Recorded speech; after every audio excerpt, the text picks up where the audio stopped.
Hoje é a nossa última mensagem sobre a série Quando o Caminho Muda Tudo. Então, vamos orar e aí a gente vai ler o texto bíblico. Senhor Jesus, nós te louvamos, nós bendizemos o seu nome, nós te agradecemos e te engrandecemos por quem o Senhor é, por tudo que o Senhor tem feito. Nós te agradecemos, Deus, porque essa história, à primeira vista, tão simples, mas com um significado tão profundo, com desafios, Deus, que mexe com a nossa mente e coração. Nós somos gratos ao Senhor por quem o Senhor é e por tudo que o Senhor tem feito. E o que a gente pede é que, mais uma vez, essa história nos desafie, mais uma vez essa história nos inspire, mais uma vez essa história nos dê direção. É o que a gente pede em nome de Jesus. Amém. Então, quem quiser abrir a sua Bíblia, a gente vai ler Ruth, capítulo 4, nós iremos ler todo o livro de Ruth, ok? Então, Ruth, capítulo 4, vai dizer assim o texto bíblico. Enquanto isso, Boaz subiu à porta da cidade e sentou-se ali exatamente quando o resgatador que ele havia mencionado estava passando por ali. Boaz chamou-lhe e disse: "Meu amigo, vem cá e sente-se." Ele foi e sentou-se. Boaz reuniu 10 líderes da cidade e disse: "Sentem-se aqui." E eles se sentaram. Depois disse ao resgatador: "Noemi, que voltou de Moabe, está vendendo pedaço de terra que pertencia ao nosso irmão Elimeleque. Pensei que deveria trazer o assunto para sua consideração e sugerir que o adquira na presença desses que aqui estão sentados e na presença dos líderes do meu povo. Se quer resgatar essa propriedade, resgate-a. Se não, diga-me para que eu o saiba, pois ninguém tem esse direito a não ser você e depois eu. Eu a resgatarei", respondeu o homem. Boaz, porém, lhe disse: "No dia em que você adquirir as terras de Noemi e da Moabita Ruth, estará adquirindo também a viúva do falecido, para manter o nome dele em sua herança." Diante disso, o resgatador respondeu: "Nesse caso, não poderei resgatá-la, pois poria em risco a minha propriedade. Resgate-a você mesmo. Eu não poderei fazê-lo." Antigamente em Israel, para que o resgate e a transferência de propriedade fossem válidos, a pessoa tirava a sandália e a dava ao outro. Assim oficializavam os negócios em Israel. Quando, pois, o resgatador disse a Boaz: "Adquira a você mesmo", ele também tirou a sandália. Então Boaz anunciou aos líderes e a todo o povo ali presente: "Vocês hoje são testemunha de que estou adquirindo de Noemi toda a propriedade de Elimeleque, de Quilion e de Malom. Também estou adquirindo o direito de ter como mulher a Moabita Ruth, viúva de Malom, para manter o nome do falecido sobre a sua herança e para que o seu nome não desapareça do meio da sua família ou dos registros da cidade. Vocês hoje são testemunhas disso." Os líderes e todos os que estavam na porta confirmaram: "Somos testemunhas. Faça o Senhor com essa mulher que está entrando em sua família, como fez a Raquel e Lia, que juntas formaram as tribos de Israel. Seja poderoso em Efrata e ganhe fama em Belém. E com os filhos que o Senhor lhe conceder dessa jovem, seja a sua família como a de Pérez, que Tamar deu a Judá." Boaz casou-se com Ruth e ela se tornou sua mulher. Boaz a possuiu e o Senhor concedeu que ela engravidasse e desse à luz um filho. As mulheres disseram a Noemi: "Louvado seja o Senhor, que hoje não a deixou sem resgatador. Que o seu nome seja celebrado em Israel. O menino lhe dará nova vida e a sustentará na velhice, pois é filho da sua nora, que a ama e que lhe é melhor do que 7 filhos." Noemi pôs o menino no colo e passou a cuidar dele. As mulheres da vizinhança celebraram o seu nome e disseram: "Noemi tem um filho." E lhe deram o nome de Obed. Este foi o pai de Jessé, pai de Davi.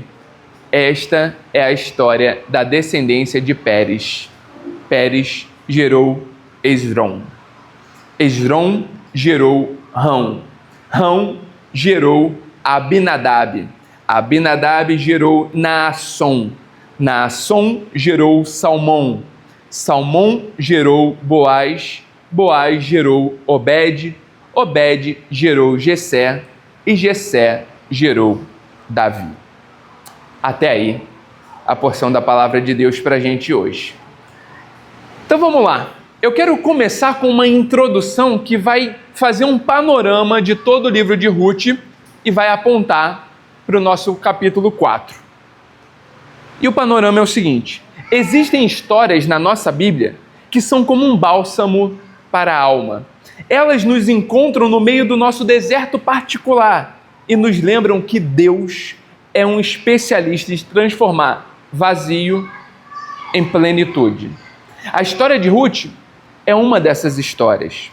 Para a gente entender a beleza do que acontece no capítulo 4, a gente precisa voltar um pouco, voltar ao índice e percorrer o caminho da poeira e lágrimas que Ruth passou, que Noemi passou e que nos trouxe até esse momento.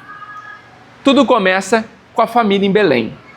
Essa família que vive na casa do pão, ironicamente foge da terra porque lá não tem mais mantimento. Elimeleque e sua esposa Noemi, junto com seus 2 filhos, partem para Moabe, uma terra estrangeira em busca de sobrevivência. Ali a gente já percebe que eles tinham posses, mas eles preferem, de forma bem pragmática, abrir mão da terra da aliança para viver aonde parece ter mais prosperidade. Mas lá, ao invés de eles encontrarem vida, prosperidade e bênção, eles encontram a morte. Elimeleque morre. Seus filhos se casam com mulheres moabitas, Ruth e Orfa, mas depois eles também morrem. A câmera da história agora foca em uma mulher idosa, viúva, sem filhos, sem herdeiros, numa terra que não é sua. Noemi está vazia, tão vazia que ao retornar para Belém, ela vai dizer para os seus amigos, para os seus vizinhos: não me chame mais de Noemi, que significa agradável.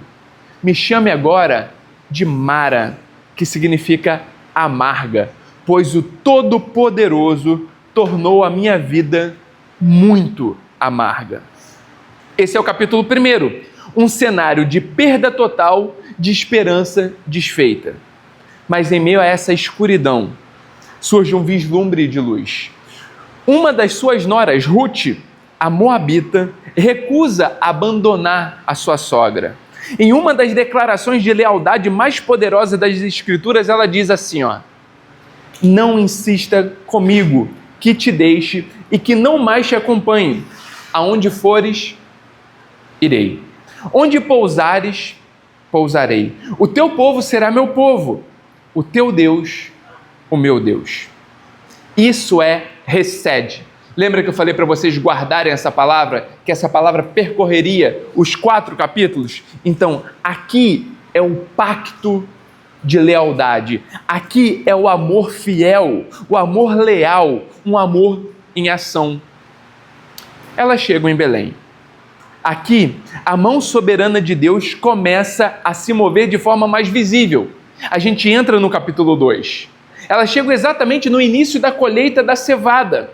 Ruth está buscando mantimento, então ela vai respingar, ou seja, depois que os lavadores passavam colhendo as espigas, aquilo que caía, colhendo cereal de modo geral, aquilo que caía, depois vinha-se os estrangeiros, as viúvas, os pobres, e passavam colhendo aquilo que ficava no chão para poderem se sustentar.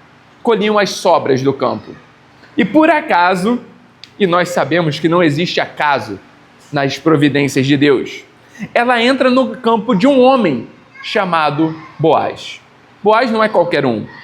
Ele é um Gibel Rail, um homem de valor e, crucialmente, um parente da família de Noemi. Ele anota, ele a protege. Ele provê para ela muito além daquilo que era esperado. A esperança de Noemi não estava morta. Ela começa agora a ressurgir. Boaz é um Goel, um resgatador, aquele que pode trazer de volta a esperança, aquele que pode trazer de volta a dignidade da família, aquele que pode trazer de volta a herança daquele povo que havia se perdido. Isso nos leva à cena ousada, cheia de suspense do capítulo 3. Lembra que a gente falou na semana passada? Que Noemi faz um plano para Ruth, um plano um tanto quanto duvidoso. Quem olhar vai até pensar que Noemi devia ser brasileira.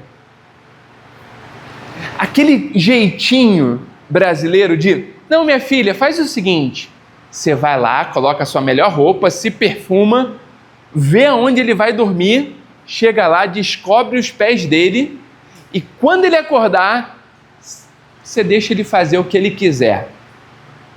Só que é interessante que a integridade de Ruth é revelada também no capítulo 3, porque ela faz quase que integralmente o plano da sua sogra. Mas quando chega na hora H, ao invés dela falar, faz de mim o que você quiser, ela diz assim, você é aquele que pode me resgatar, case-se comigo. Eu me submeto humildemente à sua proteção. E esse é o capítulo 3, que a gente termina. Ruth vai dizer assim, estende a tua capa sobre a tua serva. E ali fica o suspense do final do capítulo 3. O que será que Boaz vai fazer? Porque ele diz assim, passa a noite aqui, amanhã você sai cedo, e eu amanhã mesmo irei resolver essa situação. E aí a gente chegou no capítulo 4. É exatamente aqui que a história para. Na penumbra da eira, com uma promessa feita, mas ainda não cumprida. Com um obstáculo que ameaça desfazer toda a esperança que foi cuidadosamente construída. E se esse homem disser sim? E se o primeiro resgatador falar, eu me caso com você? Acaba o sonho de Boaz, acaba o plano de Noemi. O que será de Ruth agora com um homem desconhecido? Então, o capítulo 3 termina deixando essas coisas no ar. E o capítulo 4, então, vem para responder. A semente da redenção, ela foi plantada em segredo, mas agora ela precisa germinar em público à luz do dia. Então, hoje, a gente abre Ruth, o capítulo 4. Nós saímos da escuridão da eira e vamos para a porta da cidade. O lugar onde as decisões legais e públicas eram tomadas. A pergunta que paira no ar é, a redenção se concretizará? Qual é o preço?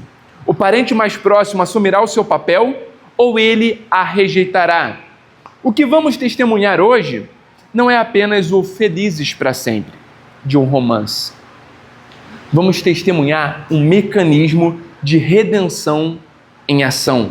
Veremos como Deus, em sua soberania, usa a lealdade humana para cumprir os seus propósitos redentores e esses propósitos ecoam por toda a eternidade.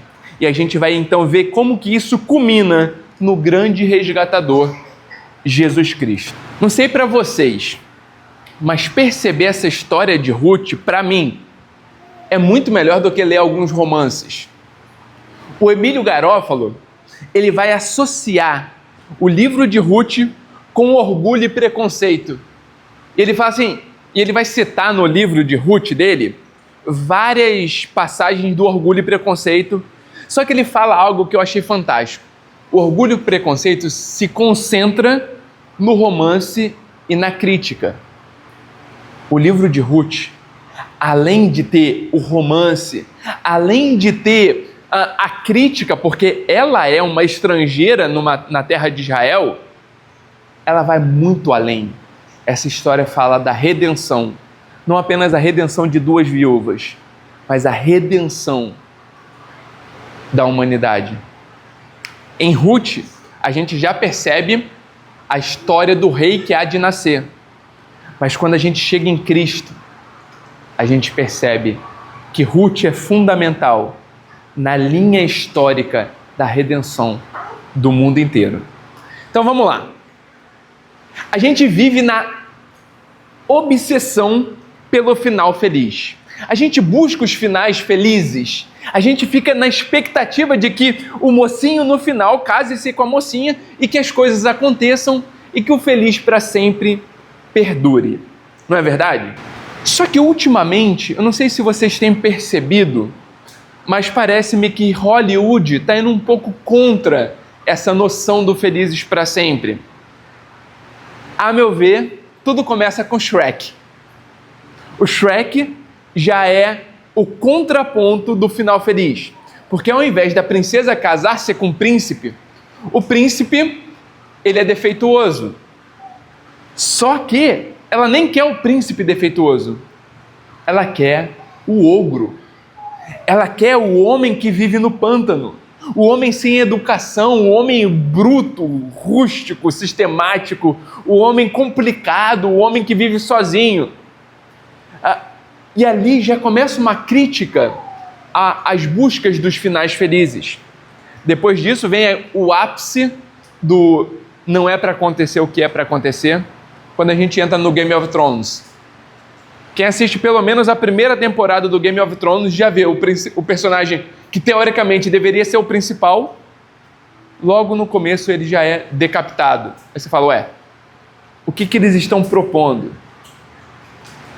Mas é interessante porque aqui a gente não vai entrar nem no final feliz, nem nas ironias da vida pregada por Hollywood.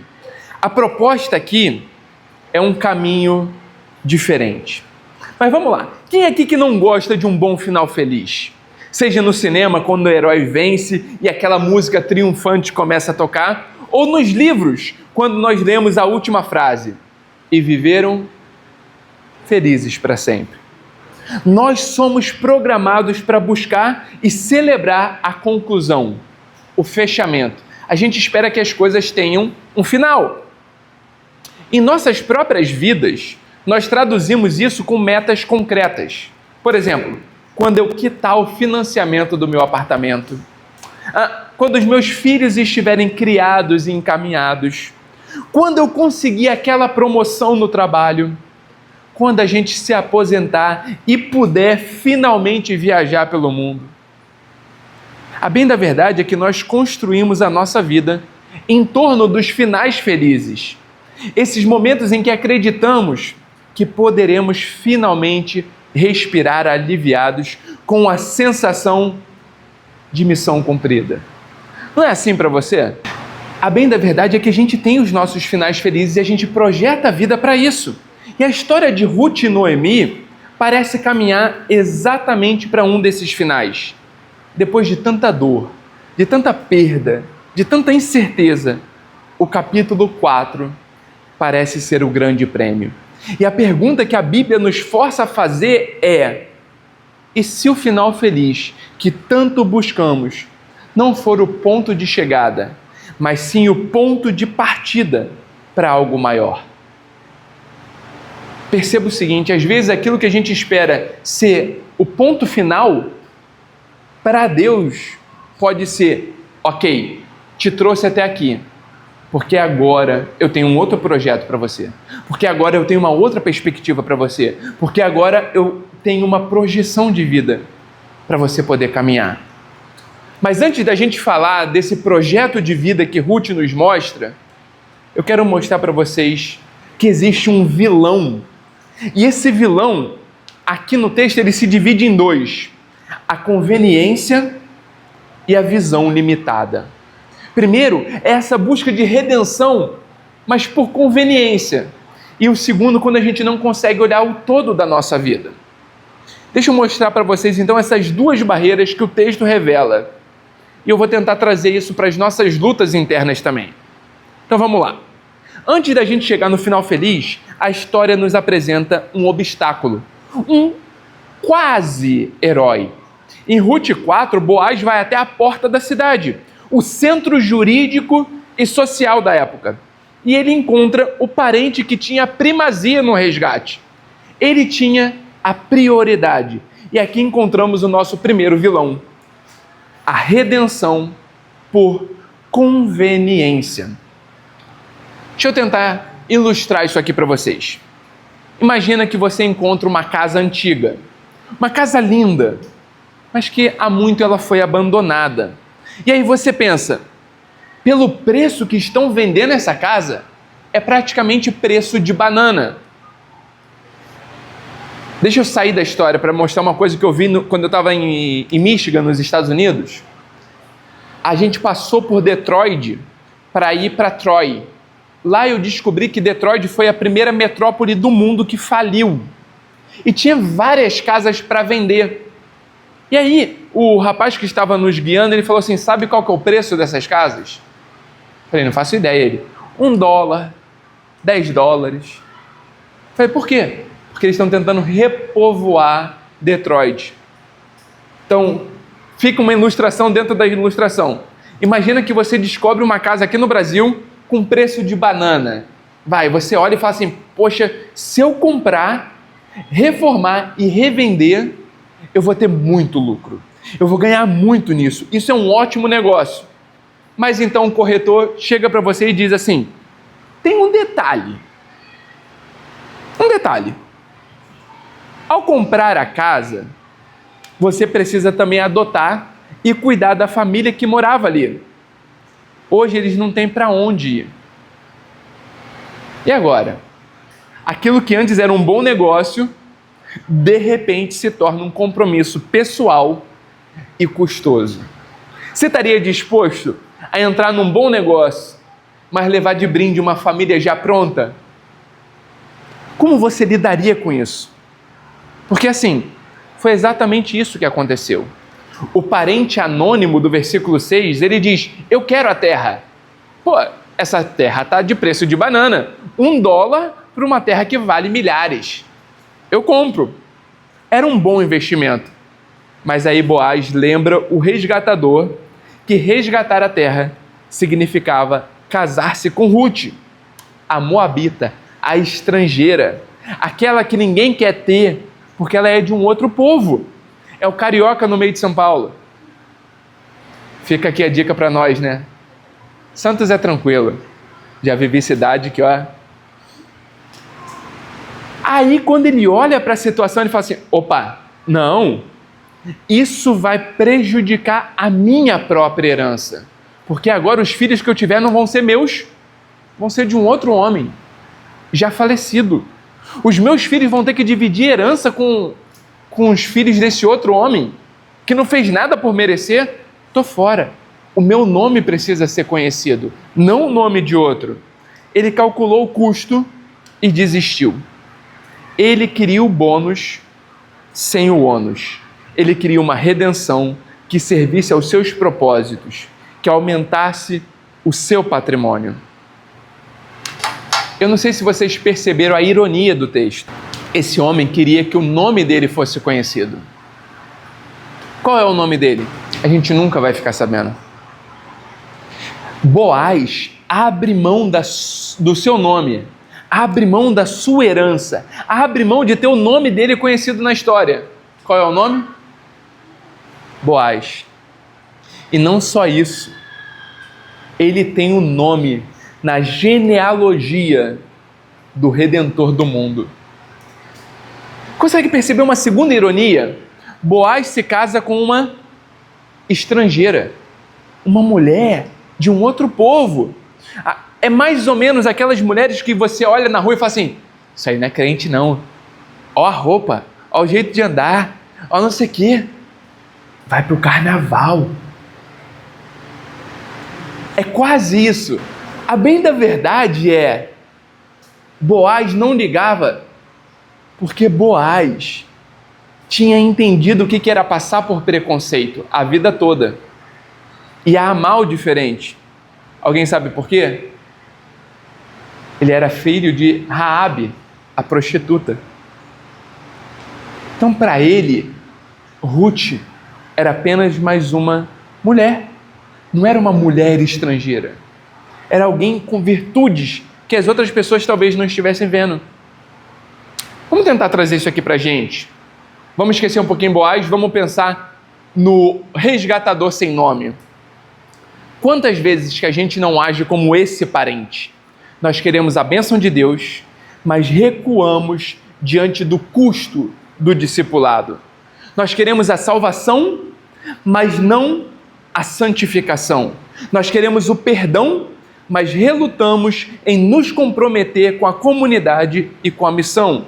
Buscamos um Deus por conveniência, que se encaixe nos nossos planos.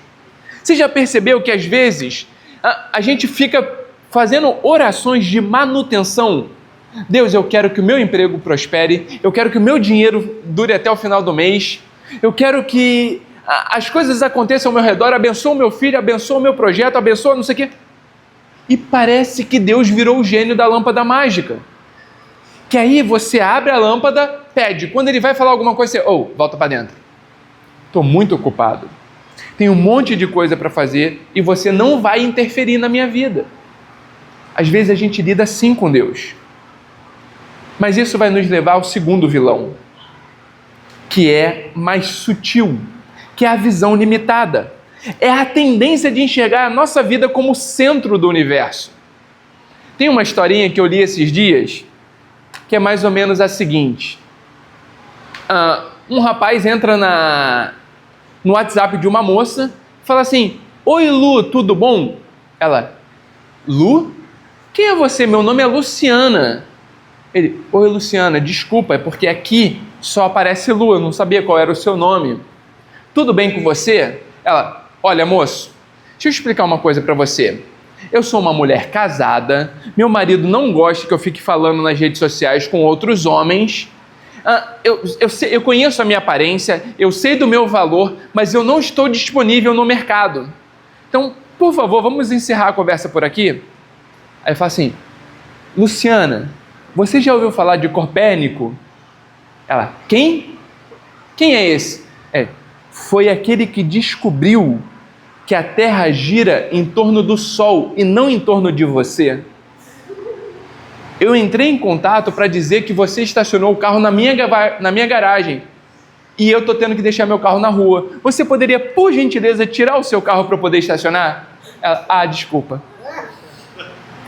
Às vezes, a gente acha que o mundo gira ao nosso redor, que as pessoas têm que nos satisfazer, que as pessoas têm que nos agradar, que as pessoas têm que sorrir o tempo todo para a gente. A gente tem muita dificuldade em ouvir não.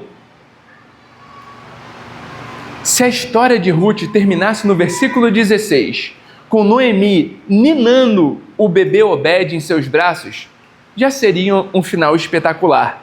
A mulher que saiu vazia, ela volta agora com alegria. Seria um final feliz perfeito, contido em si mesmo. O problema é que a Bíblia não para por aí. O vilão é a nossa inclinação de achar que a nossa felicidade, a nossa restauração e o nosso legado são o objetivo final da história. Deus, a hora que as coisas derem certo para mim está ótimo. A hora que o Senhor me abençoar, para mim já está tudo bem. E é engraçado porque a gente faz barganha com Deus. Até os nossos jejuns muitas vezes são barganha. Senhor, eu vou jejuar para que o Senhor me dê tal coisa. Ou então eu faço campanhas para que Deus me satisfaça nas minhas necessidades. O texto bíblico não para nisso. Não para em Obed. Não para e Ruth e Noemi viveu felizes para sempre. Mas vai mostrar algo muito maior. Vai mostrar uma redenção que vai além. Então a gente vai para a última parte, que é a solução, a redenção pactual e a integração na grande história. Aqui a beleza do Evangelho brilha como a resposta para os vilões apresentados. Boaz é um tipo de Cristo e a genealogia aqui é a chave de tudo. É engraçado, né? Porque quem gosta de ler genealogia? Gente, tem uma parte na Bíblia que a gente vai pulando, é quando entra em genealogia, né? A gente vai lendo Gênesis, é mó bonito. Aí pega, fulano gerou Beltrano, não sei o que, você pula. Até quando fala assim, não, porque aí Enoque andou com Deus. Enoque nem tem isso na Bíblia. Não, tem, tá lá na genealogia. Aí você volta, vai até Enoque. Nossa, não é que é mesmo? Ou então, a Bíblia começa no Novo Testamento. E aí fulano gerou Beltrano, você já pula. Não, deixa eu ir para a tentação que é mais legal. A gente não gosta de genealogia. Mas aqui, a genealogia é a chave de tudo. A graça de Deus, a história não depende de um resgatador conveniente. Ela depende de um resgatador pactual. A solução que o texto nos apresenta também é dupla. Se tem dois vilões, também tem duas restaurações. Primeiro, nós temos a redenção pactual encarnada por Boaz. Diferente do outro, Boaz não calcula o custo para si mesmo. Ele age por recede. Guardaram, né? Recede. Lealdade pactual, amor sacrificial. Ele tira a sandália, um ato público de transferência de direitos, e declara diante de todos: eu resgato a terra, eu resgato a família, eu resgato o nome, eu assumo tudo. Ele colocou tudo que ele havia construído. E a Bíblia vai deixar claro que ele era um homem muito rico, que ele era um homem muito próspero. Ele está colocando tudo sobre a mesa. Ele está colocando tudo em xeque. Agora, por um homem já falecido, eu abro mão da minha genealogia para que a genealogia do falecido prospere, continue. Boaz, ele aponta, ele é um vislumbre do nosso verdadeiro resgatador, Jesus Cristo. Jesus não olhou de longe e pensou assim: se o nosso resgate vai ser bom negócio, será que esse povo vale a pena? Será que vale a pena abrir mão da minha glória por essa turminha? Gente, vamos ser sinceros, vai. Você olha de vez em quando para o povo e você fala assim: vale a pena não? Jesus, ele viu o nosso estado de perdição. E mesmo sabendo que isso lhe custaria a própria vida, ele tirou a sandália.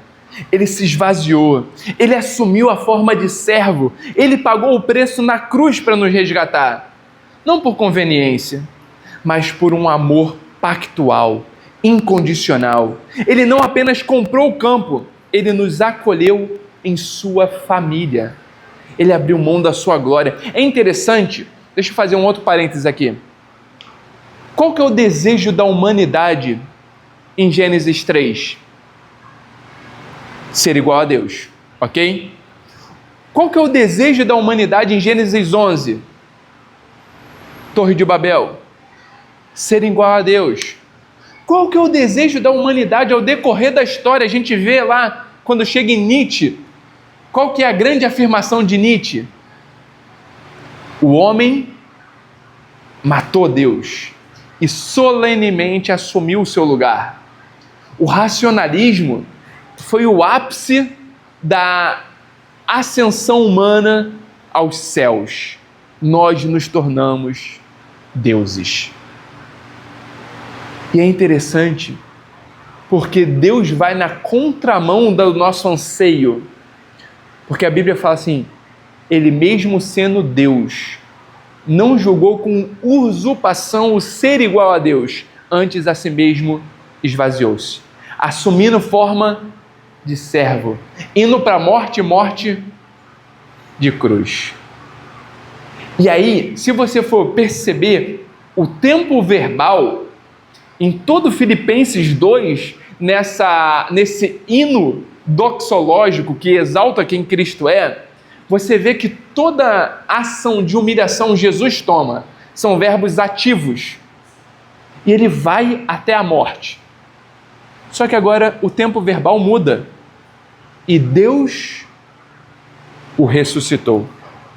E deu a ele o nome que está acima de todo nome. Ou seja, Jesus não faz isso para obter a coroa. Ele faz isso por amor. E ele entrega tudo na mão do Pai. Ele confia absolutamente na mão do Pai. E o Pai dá a ele o nome que está acima de todo nome. O Pai o ressuscita. Às vezes a gente luta para a nossa glória. E a gente luta contra a vontade de Deus. E Jesus nos ensina a viver de modo ao contrário.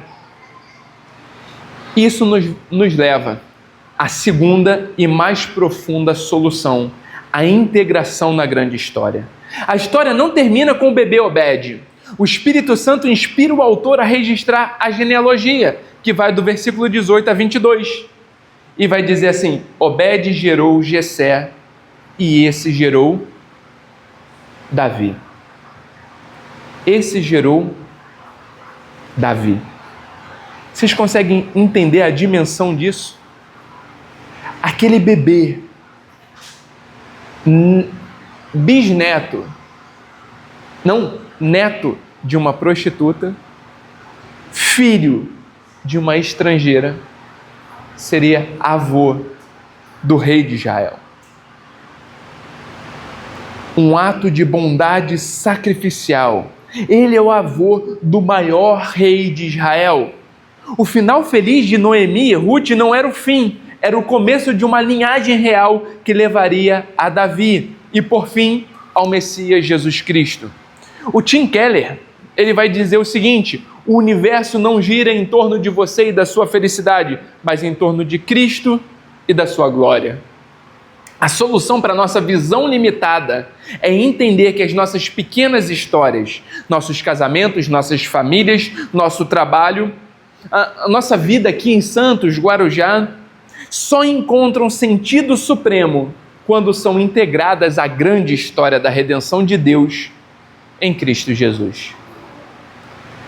O que parecia ser o fim da história era, na verdade, uma peça fundamental no começo da história do rei.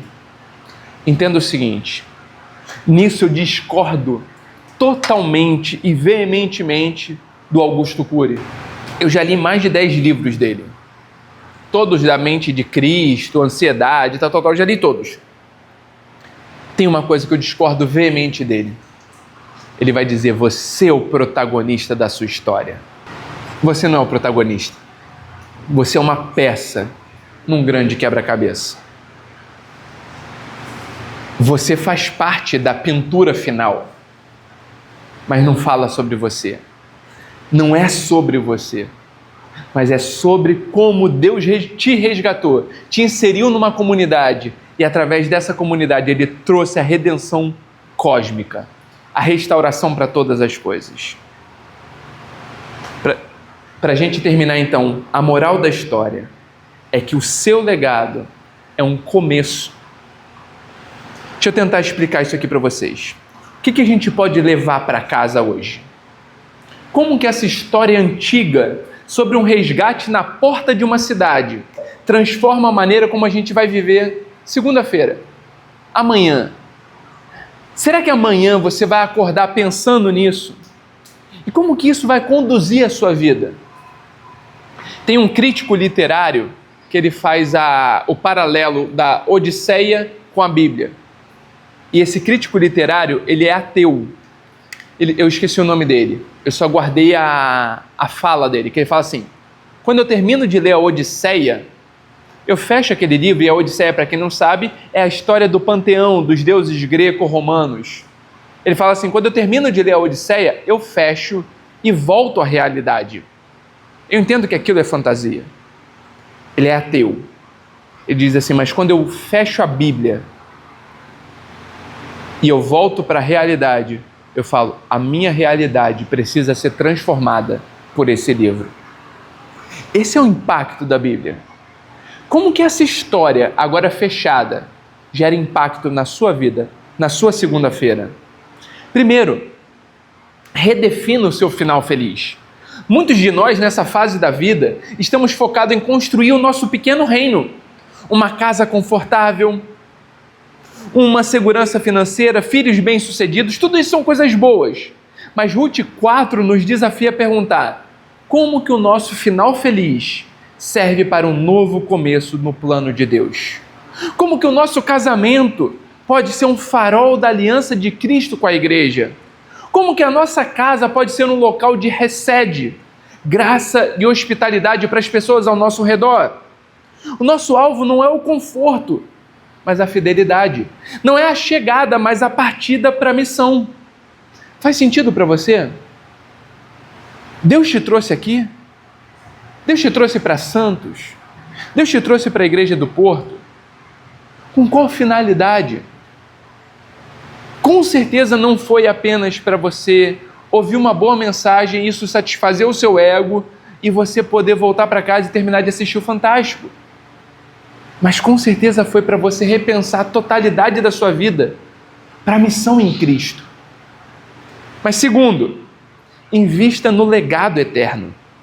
O parente anônimo se preocupou com o seu legado terreno e hoje nem sequer sabemos o seu nome. Boaz agiu por fidelidade e seu nome está eternizado na genealogia do próprio Salvador. Qual que é o legado que você está construindo? Um que se mede em bens materiais ou um que se mede em vidas transformadas?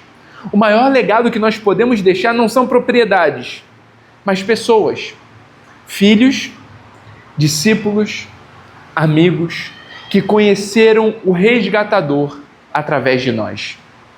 As pequenas sementes de fidelidade que a gente planta hoje, Deus pode usar para gerar reis e reinos para a sua glória.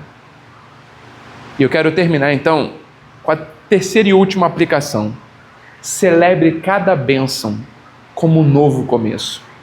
Aquele bebê, Obed, não foi um troféu para Noemi guardar na estante. Ele foi um começo. Cada bênção que Deus nos dá, um projeto bem-sucedido, uma reconciliação no casamento, uma saúde restaurada, não é um ponto final, é um novo tanque de combustível. É Deus dizendo, ótimo, agora, com isso que eu te dei, para onde nós vamos juntos? Não se acomode com a bênção. Use a bênção como plataforma para o próximo passo de fé na grande história de Deus. Amém? Era isso que eu queria partilhar com vocês hoje. E espero de coração que Deus possa aplicar a sua palavra ao seu coração. Vamos orar? Pai querido, Pai santo, Deus de graça, Deus de bondade, Deus de misericórdia, nós louvamos o teu nome. Nós louvamos o teu nome, Deus, porque o Senhor tem um pacto conosco. O Senhor tem uma aliança conosco. Uma aliança que nos transforma, uma aliança que nos resgata, uma aliança que nos dá vida, uma aliança que nos traz restauração. Deus, que as bênçãos que nós temos recebidos do Senhor, que elas não sejam um fim em si mesmo, mas que elas sejam uma nova plataforma para a gente poder ver a graça, a glória, o cuidado e as bênçãos do Senhor sobre a nossa vida. É isso que nós pedimos em nome de Jesus. Amém.